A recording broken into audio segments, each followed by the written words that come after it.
Heal the world, make it a better place for you and for me and the entire human race. There are people dying. If you care enough for the living, make a better place for you and for me. Hey everybody, Lady Cheryl here. Thank you for tuning in today.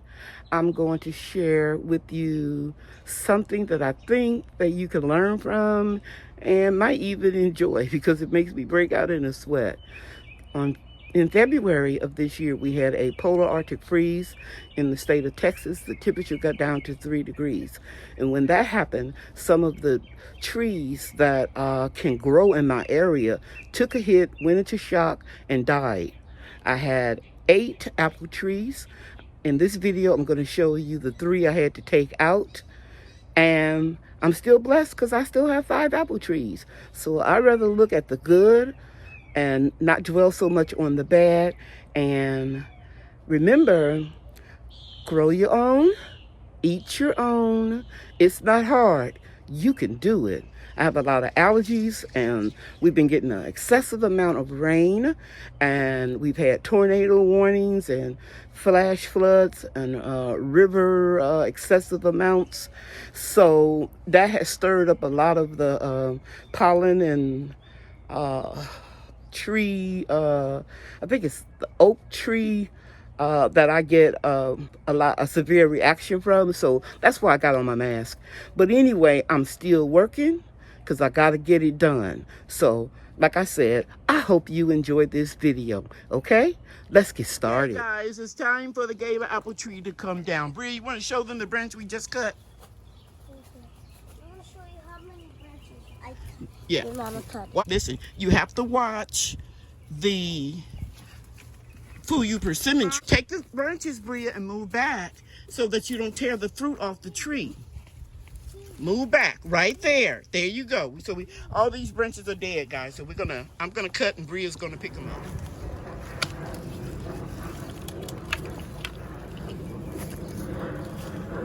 The more I cut down, the more money I save. I don't have to pay the landscaper. So these ones I could clip up like this, or with my reciprocating. Is it reciprocating or jigsaw? Reciprocating. Oh. Okay, I can save money. Ow. Okay. It's hard to me though. Okay, here we go. Now, if you're wondering what those Christmas decoration lights were in the tree for, that is because this tree always came out of dormancy early. It would come out in February and start budding and blooming, and when we got a lower temperature around freezing, I used the C7 and C9 Christmas lights in the tree to lower the temperature between 8 and 10 degrees. I only paid $24.98 for this Gala apple tree. And the work that it's causing me is way worth more than $24.98. So I'm going to keep cutting, and then maybe my landscaper will have mercy on me. Okay, guys, so I want to show you my Gala apple tree after me chopping it down with that branch cutter there. Since Saturday. Today is Tuesday, and you can see all of this good wood right here. I will be chipping up to use in my food forest. The wood is not diseased. Some of it is beginning to rot a little bit, but not from disease, just from it being too cold. But you can see all those branches.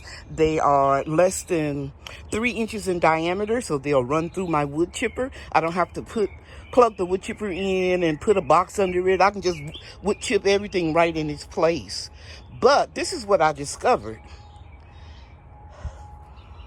I think I told you guys in my last video that I was going to pay the landscaper to take it out, but I was going to cut as many of the branches off as I could to save me some money. But because underneath these wood chips is a lot of water because it has been raining nonstop, right? I mean, when I say nonstop, every single day we get a little break. So I just leaned on this tree real hard. Oh, put all my strength on it. And look, guys, I'm gonna dig most of that tree up myself. I know I'm gonna have to break these roots around in this diameter. Yeah, and I think I could save myself a couple $100, or at least $100, because I didn't think he would charge me more than $100 just to take that part out and dig the roots up and grind it out. But that beautiful pear tree that had fire blight for 2 years, and this one had fire blight for 3 years, and I'm gonna go in closer so you can see the beautiful pears on it. I'm gonna put that tree in this hole because it is not decaying because of disease.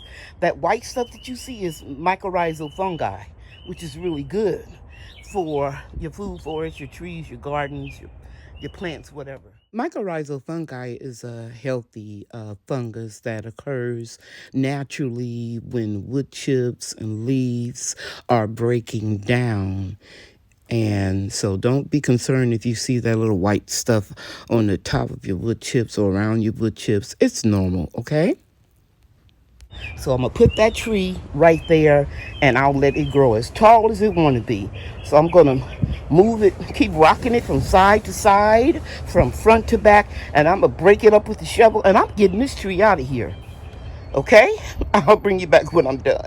Okay, guys, so I am rocking and rolling this tree, moving it from side to side, and I just want you all to see how much water is down there. We have gotten a lot of water, okay, but this tree is not going to be hard to get up. I just about got it out. I just need to break some of those. You can hear it crunching. I just need to break some more of those roots up down there, and it's just about out. I'm proud of myself. Oh, don't tell women what they can't do.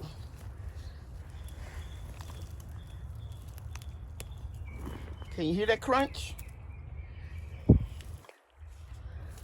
Woo! Okay, that's it for today. That's it before my back starts hurting. Okay. Okay, guys, it is early Wednesday morning, and I'm back at it before the rain starts again. And I want to share with you how my mind played tricks on me. And because I pulled up this other tree, apple tree, that died, or it's dying, you can see because it has still some leaves on it, but it was infected and also damaged by the freezing. Because I was able to successfully pull this out, and it's real heavy. Oh, I thought, because I pulled that out, I thought I could pull this one up, and I know I can't now. So what I'm going to do is I'm going to take my rake, and I'm going to rake all of the wood chips back, and I'm going to dig all around that root ball, what I should have done in the first place. Okay? And I love seeing the mycorrhizal fungi. So I'm going to put my hand around the trunk base so you can see what I mean. How big this is. Just my hand just covers up half, not even the back of it. So this is a real thick trunk, and you can see where I'm breaking up the see, the roots are dead. I'm breaking it up, but I'm gonna have to dig all around here. So I'm gonna rake the wood chips back with my rake, and then I'm gonna start digging it out with the shovel. And I'm not gonna show you all that because I'm not gonna make the video long. I'll come back when I've got most of it dug out. Okay, guys, I did it. I did it. There's the hole. There's the tree. Woo! It was hard, but I did it. Now I'm going to share with you again the second tree that was damaged in the frost and also had some type of infection. That's 2 trees that I lost. And I'm going to show you the third tree that I lost. All of these were apple trees. And you can see it's right here. It's clearly dead. Okay? And that's the half a 55-gallon barrel that I pulled up that was sitting here. And now up, see that big hole right there? Go in closer. See that hole? That's where it was sitting. So that's 3 that died. But I'm blessed because I'm going to share with you the trees, the apple trees that I still have. Okay, let's go look. Okay, you see trunks. 1, 2, loaded with apples. This one has more apples on it than this tree here. And you can look at the girth of the trunk and you can clearly see that that tree is older, even though this one is taller. Look at the tree, the size of the trunk. So next year they'll probably catch up.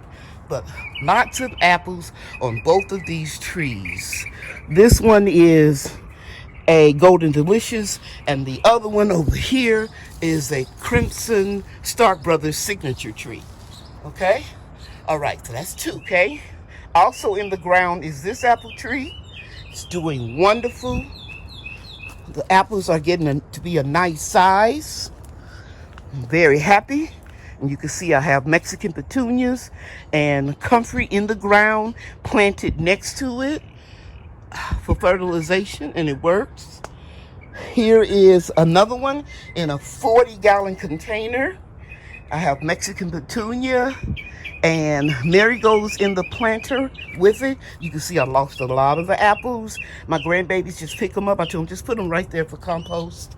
And that happens this time of year with a lot of rain.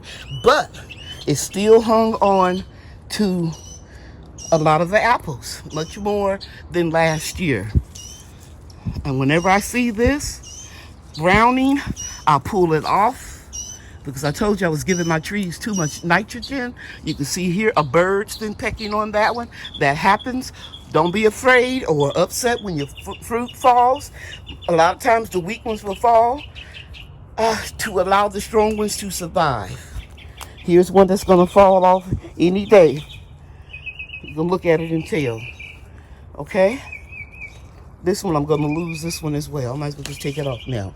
Okay, now, so that was 3, 4, and this is the cream of the crop. This one right here, and once again in a 40-gallon bucket all the way in the ground. It is humongous.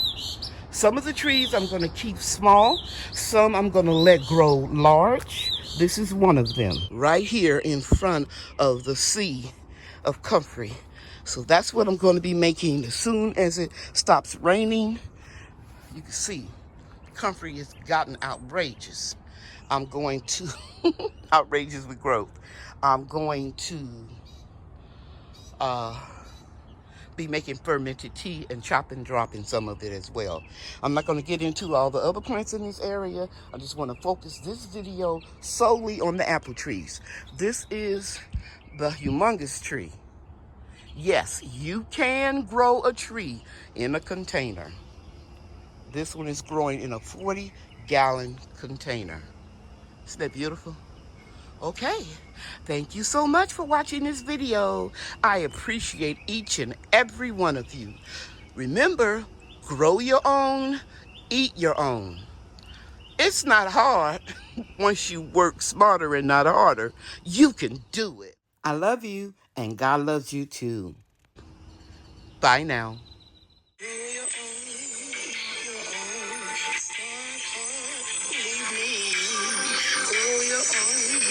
Eat your own.